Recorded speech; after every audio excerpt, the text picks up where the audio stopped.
Welcome to Wear Your Cape to Work, a podcast hosted by Project Insight. We believe that project and program managers are the real superheroes of every organization. We want you to hear their stories so you can be inspired to wear your own cape to work.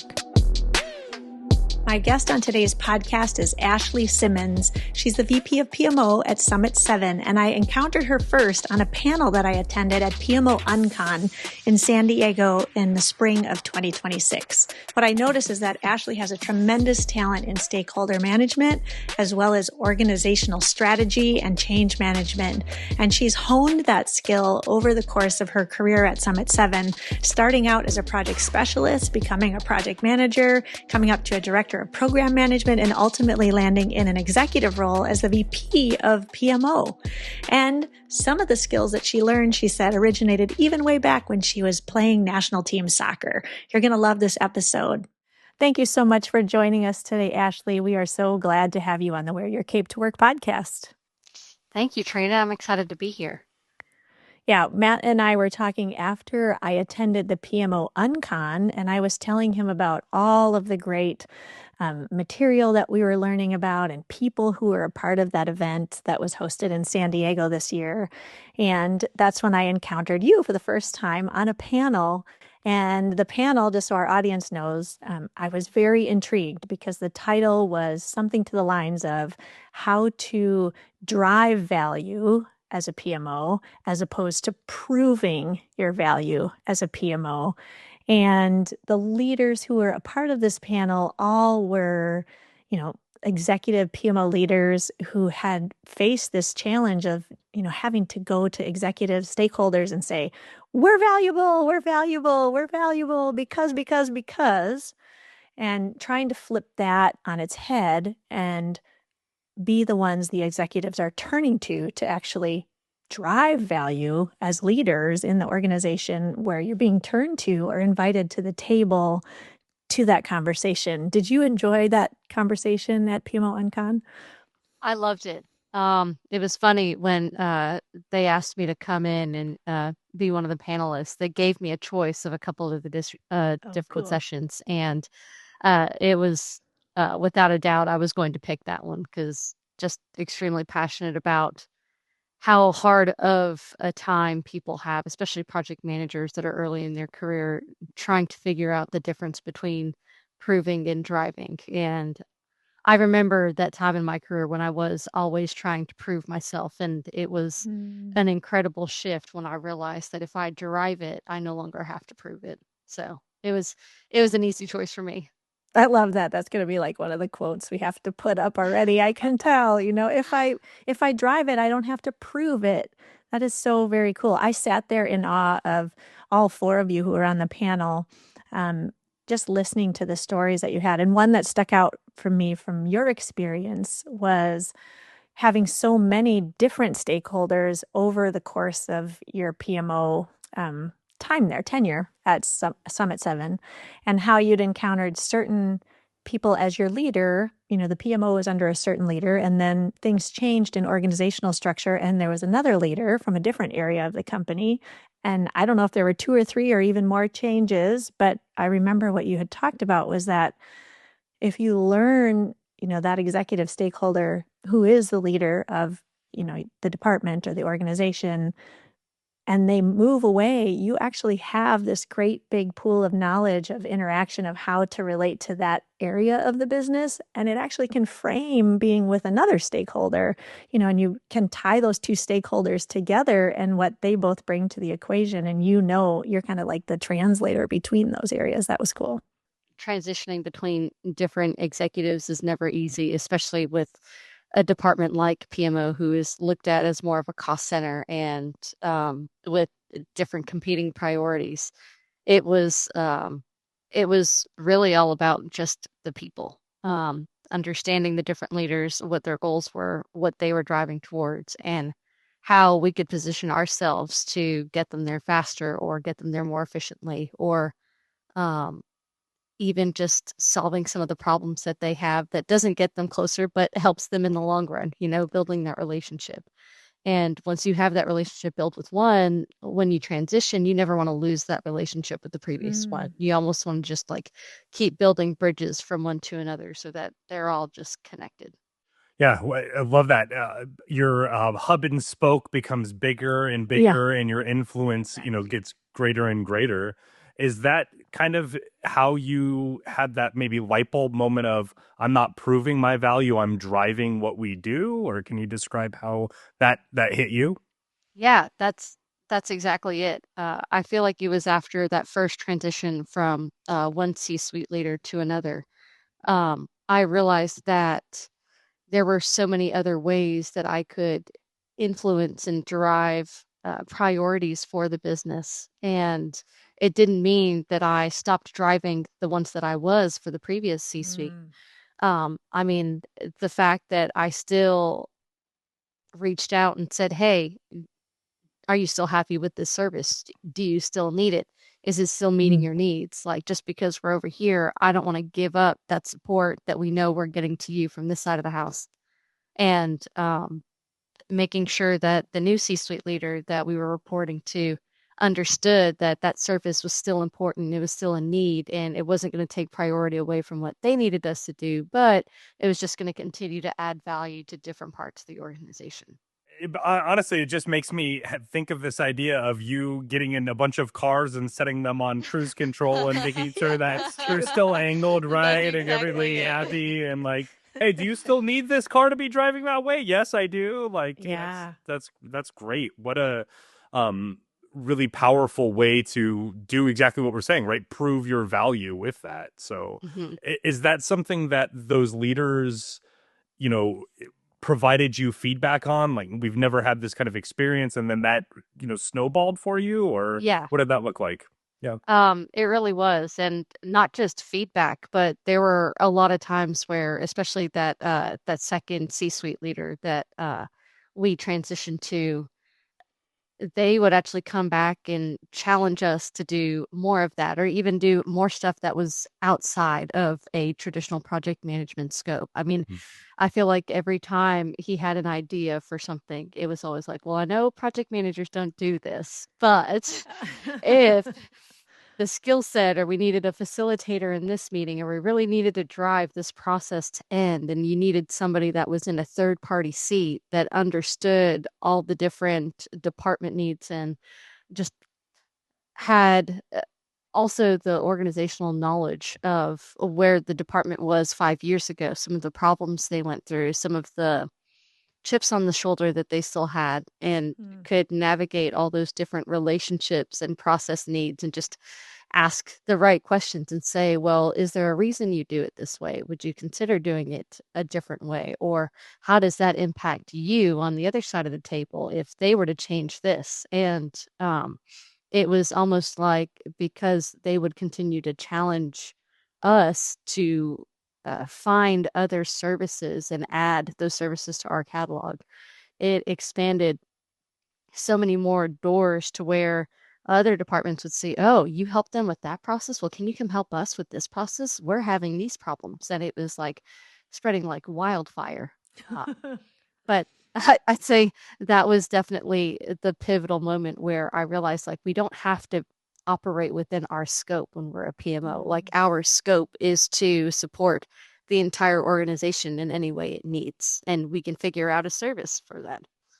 Yeah, I love that, because I feel like, we talk to a lot of PMO leaders on the podcast and generally at Project Insight, and you sometimes get these leaders who feel deflated, right? And they feel like all I'm Mm. presented Mhm. with is check these boxes, give me these reports, and that's what your value is to us, where you're really flipping that entirely and saying, we've got you. What do you need, right? So that's wonderful.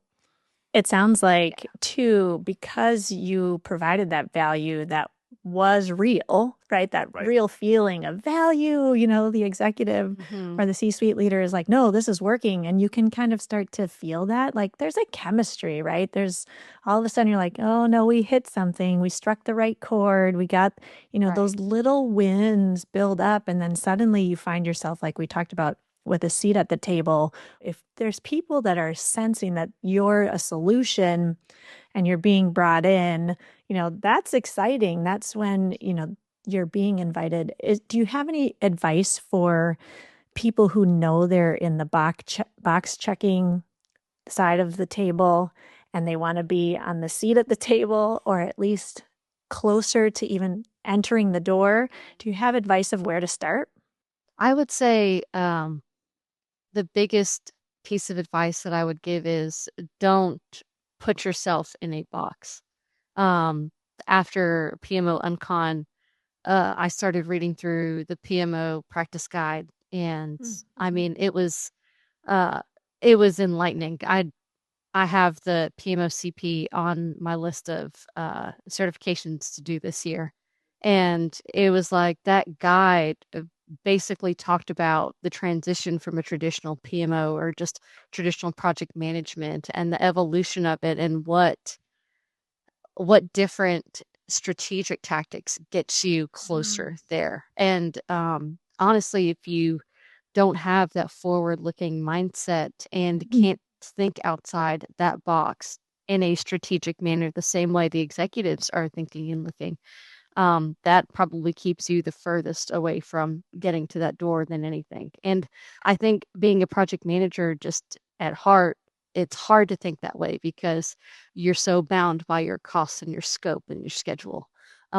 That's how we're just trained. And changing that mentality of you're not just a project manager, you aren't bound by the scope would probably be the best advice that I'd give any project manager. It's a hard transition, but once you realize that you can make that transition, you end up opening a whole lot more doors for yourself. How did you get there yourself? Right, Mm-hmm. you looking at your LinkedIn profile, you really climbed. I feel like up there. What did that look like? What's your story look like? Yeah, great question. I started as an intern, and as most project managers, uh,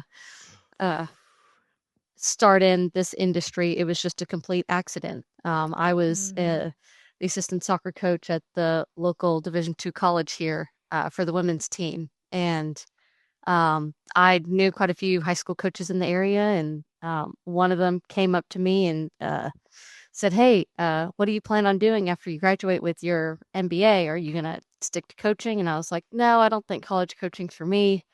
I've seen the lifestyle that's not a 9 to 5, and I don't Mm-mm. want to miss my kids' practices and games to coach, you know? That was just not a lifestyle I was willing to live. So I guess I need to find a 9 to 5 somewhere. And I had an accounting background and was basically the 4 tests away from being a CPA. And I was like, I'll probably just find an accounting job somewhere and go study for that CPA test. And Fun, he was like, fun. yeah, yeah. And he was like, well, we have an accounting position open at my company, but we also have this project coordinator role. And I was like, well, what's project coordinating? What's project management?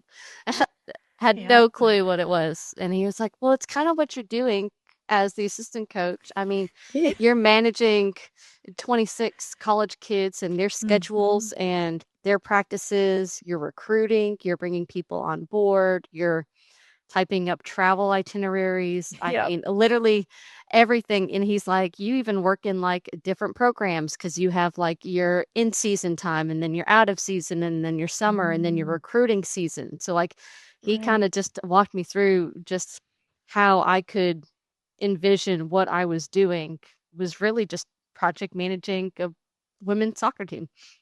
That's Um, great. yeah, yeah. And he was like, look, if you just do this for 1 year and if you don't like it, we will move you to the accounting department. Like you don't, I promise I will not screw you over here. um, and uh, After that year, I was like, yeah, I kind of like this. Mm-hmm. It really is cool. And then as I continued to learn more about project management, I was like, okay, the PMP is on my list. Let's get that knocked out. I got that knocked out, I think, in my third year at Summit 7, and just continue to take on bigger projects. And then I got my first real program put in my lap, and Mm-hmm.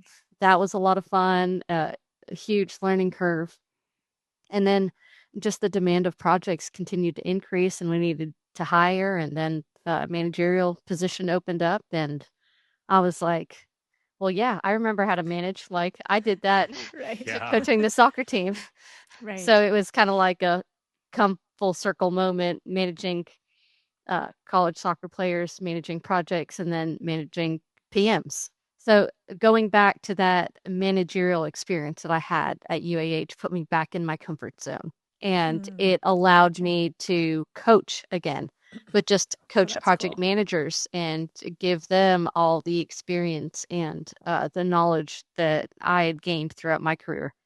And I think when we got to that point where we had a big transition within Summit 7 where our priorities shifted from consulting to managed services, that was probably the trigger in me to where I was like, well, that sounds cool. If that's going to be our priority, then how do I help? Like, what can we Nice. do for you? And I was thankful because they were over there on that side saying, we need help. We need help. Can anybody help? Anybody. So it was definitely met with really warm regard. And yeah, I think being curious and being willing to be that helping hand or like that missing puzzle piece for each different department, because every piece that's missing for a department is going to be different shaped, different size, have different abilities. And if you can figure out what that puzzle piece looks like and then adapt yourself to match that puzzle piece for that department, um, I'd say that is the best. That's what I love to do. That's probably why this is just so much fun for me. Uh, I want to know what puzzle piece you're missing, and I want to figure out how I can That's be that puzzle great. piece for you. I can totally tell that you're fascinated by it. It's already oozing out of you, Yeah. and that really does drive people in a career trajectory. It's why you move on into a managerial position or into a VP position because your curiosity stays piqued all the time.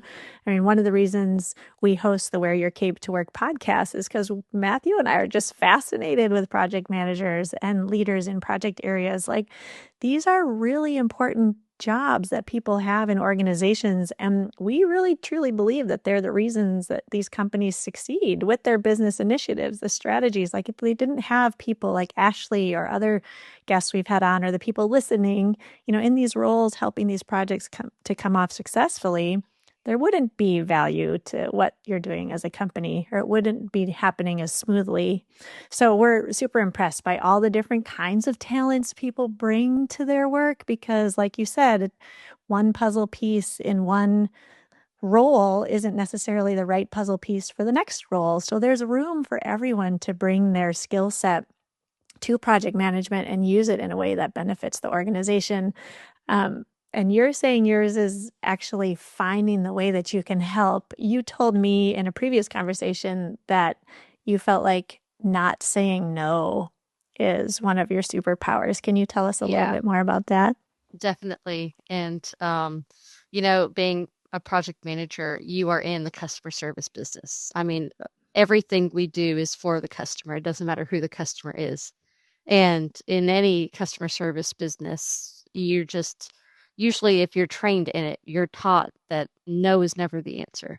You can always, like, if you look at the different ways that you can say yes, but, or say, well, did you think about it this way? Or I'm not sure if we can get you this, but these are the other things that we can offer you. I mean, just in those five different sentences, you said no, change the trajectory, but also pique their interest in other ways that you can assist them. Words are so powerful, and the way you say words and the tone you use to say words is so powerful. And I think just having that um, probably a mix of emotional intelligence and Mm. the control of your words or the articulation of your words is a big superpower to have, not just as a project manager, but when you're talking to key executives too. I mean, that's probably the one thing I've learned is like that's the probably the one person that you don't want to say no to. Well, right. And then they start relying on you to be their yes person, right? Then you're the one who, exactly. even if it is a yes, but, right? Or if it's a, have you thought about this or any of those kind of Exactly. other Or avenues? can I ask you 3 more questions to Yeah. understand what you really need? Because you're asking me for this, but I don't think you really want this. I think you want something else. So let me just be a little bit more curious. I mean, I love Ted Lasso, obviously, saw him, Yes. but I some of the lessons that he talks about there, I apply and talk to my team about all the time. Being curious is a huge skill set that will get you very far in a project management or even a PMO career. I do think that our audience should really think about that, right? Because I feel that often you, as the PM, are so worried about the scope and the budget and the timelines that if something's going to deviate, you're like, try to pump the brakes as fast as you can. Right. I think that approach is so much more high level that, maybe that's a easy takeaway for everyone is stop the no's and start the yes buts or whatever equivalent. So, Exactly. yeah. Or if then statements. If Yes. then, I mean, I can't tell you how many times I've been saved by if then Yeah. because they hear that then and they're like, well, I I don't have like to come that up with then. something. Exactly. That then is Yeah. not my cup of tea Yeah. whatsoever. Yeah. What Exactly. they do, it does put the decision in the decision maker's hands, though, right? And that's part of what value you're driving at an organization, too, is bringing the data for people to make a decision. Well, if this and all of these data points, then what? And here's maybe then what in 12 different packages. If we do this, it could like this. If we do this, it could look like that. If we do this, and if you've got that at the ready, that really does put a decision maker at ease. Like I see all the trade-offs, and Ashlee was curious enough to figure them out and try to connect them to what I was trying to get at. And now we can make a great decision. Do you have like a project or a story or some success like win where you really felt like you were that solution to an executive team member that you can share with us?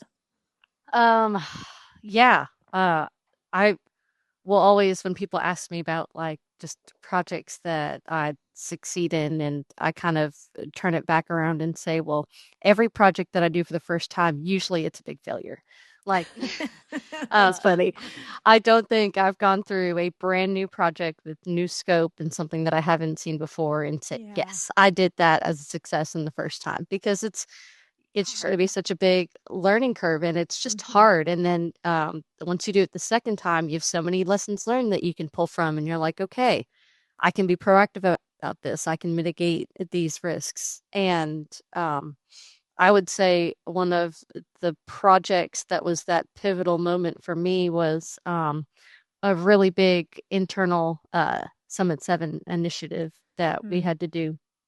I was so used to running client projects all the time that I was like, oh, I can handle this program. I know how to run it. I'm going to run it the same way that I did all of our external client projects. And I maybe had lasted like a month and a half before one of the main sponsors of the program looked at me and said, you cannot run this like you run your client projects. And he just flat out said that to me. He's like, you need to do this differently. You need to figure out what actually needs to be done, and you need to figure out a better cadence, and you need to design it the way that all of these environmental factors are telling you to design it. And that was a huge shift in probably my mindset of the offering of project management services. Uh, Unfortunately, I was probably too far into that project to like really reap the benefits of changing that. But I'll never forget that pivotal moment just in my career personally.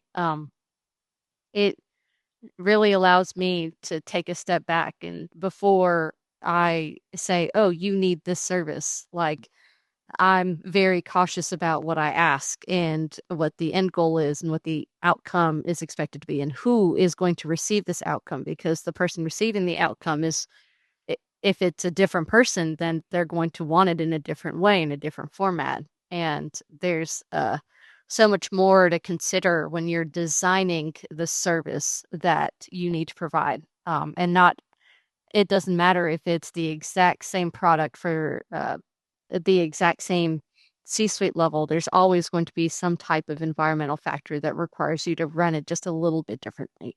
Well, this person loves weekly status meetings, and this person wants just a 5-minute daily tag up.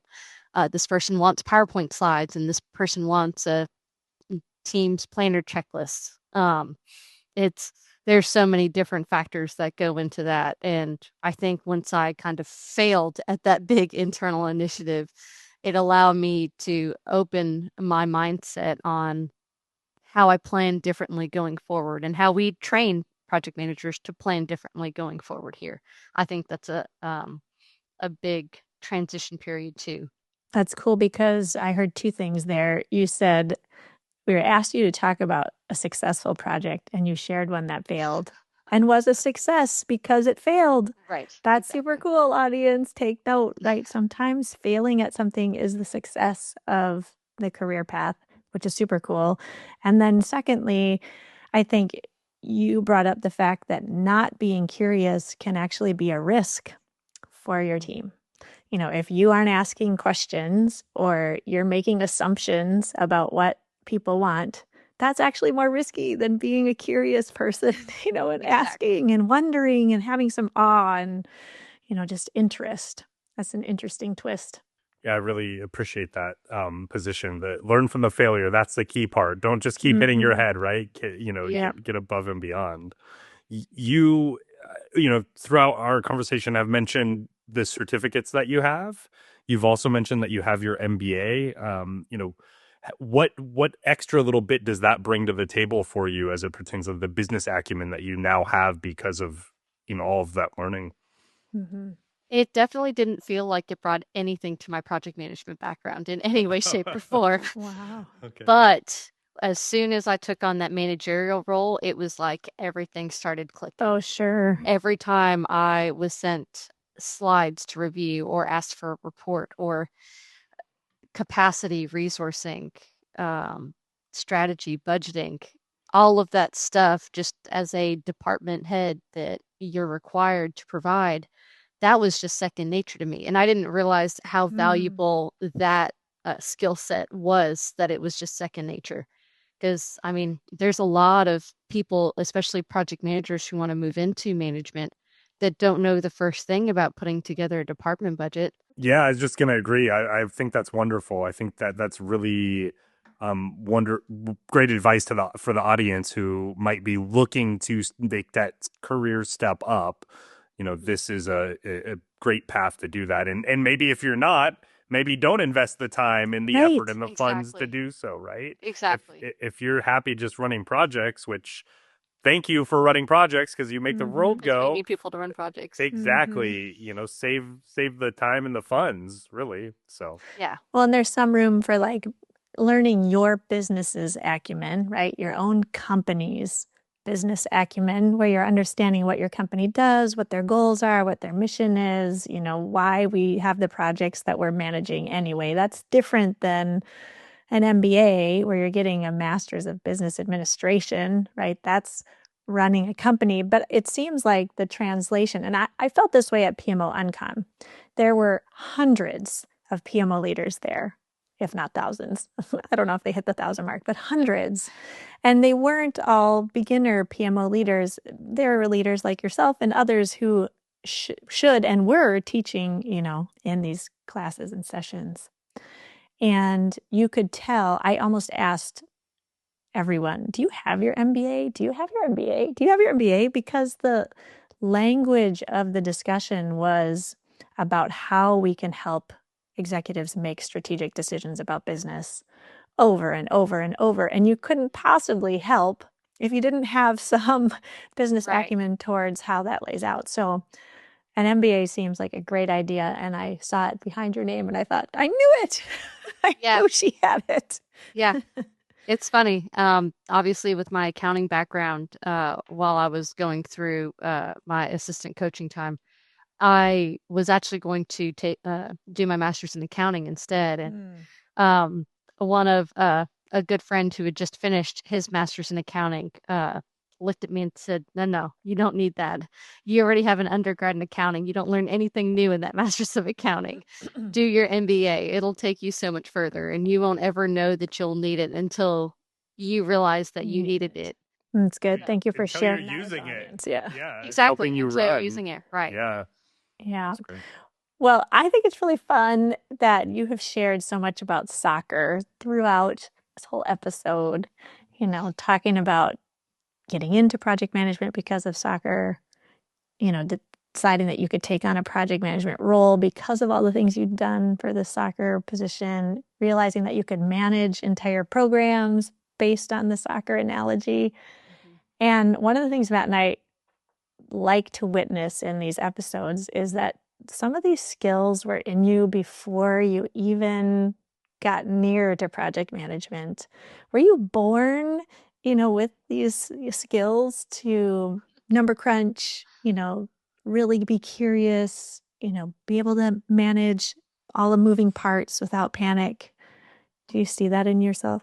Yeah. And I'd say 50% of that was probably born. The fast moving pace environment. I strive in that environment.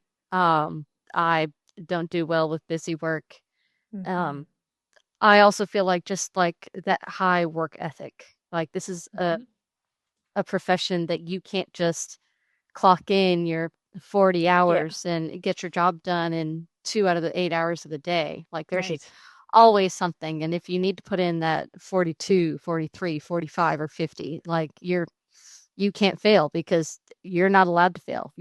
And you know that if you fail, then everybody fails. So you can't have that happen either. And I think just that college athlete mindset of this is my job for the next hour and a half. This is my focus. This is what I do. And I'm not quitting until it's done. Definitely helps. Now, I will say it's funny that you ask if I was born for this. I was definitely not born to be a people person in any way, shape, or form. Oh, interesting.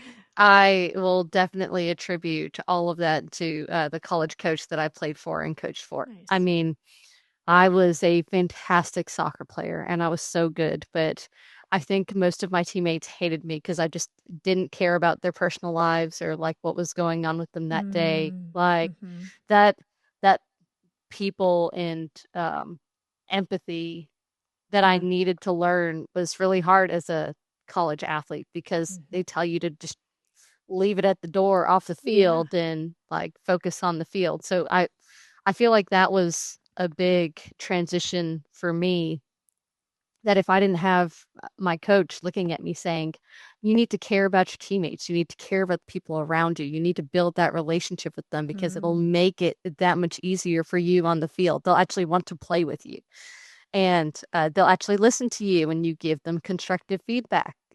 You can't just yell at them to do things because they're not just going to do it because you say it. And I feel like there aren't a lot of people who really value that type of feedback and how important it is when you get to this level. Because if I hadn't got that beat into me as a college soccer player, I definitely would not have that level of empathy and people acumen that I do now. And it definitely has helped me build relationships with any new person that comes in the door. Especially being someone who's been so tenure at the company, having that first welcoming handshake with any new hire, regardless of what department they are, and they're like, "Wow, that VP took the time to say hi to me and to learn my name," and like she sits on the other side of the office, but she'll always walk around and like poke her head in and ask how my kids are doing, and like those things go so much further in this level than you really think they do. Yeah, no, people want to perform for people who care for them, right? It's the person barking orders at you is just doing that. They're barking orders and it's easy to put that aside. But, when somebody who shows the investment in you asks you to do something, that's a different scenario. So that's great that you were able to get that paradigm shift out of something you love so much like soccer. And I think it brings a really cool thing to the end of our episode here, that we are having episodes about all these people that have these special talents and they bring them to the table, and it's great. But there's also things to be learned too.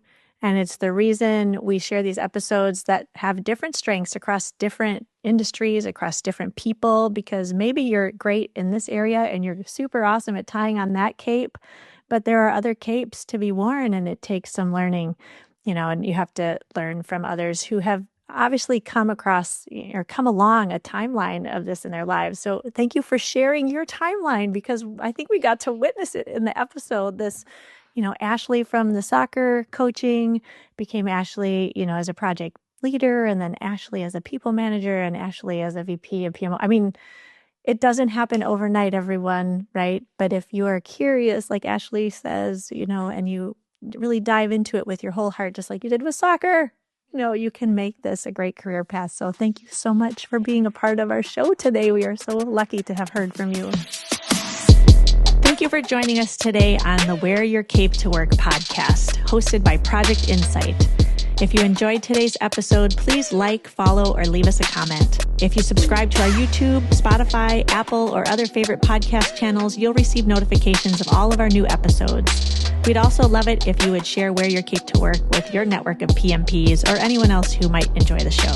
Project Insight is an online project and portfolio management software that helps companies connect project data from across all of their teams and software tools so that they can make confident decisions about their business. Our website is projectinsight.com, and there you can find many resources for project professionals, including free PDU webinars, as well as a place to register for a demonstration or a consultation with one of our success teams. Thank you once again for joining today's conversation, and most importantly, thanks for wearing your cape to work.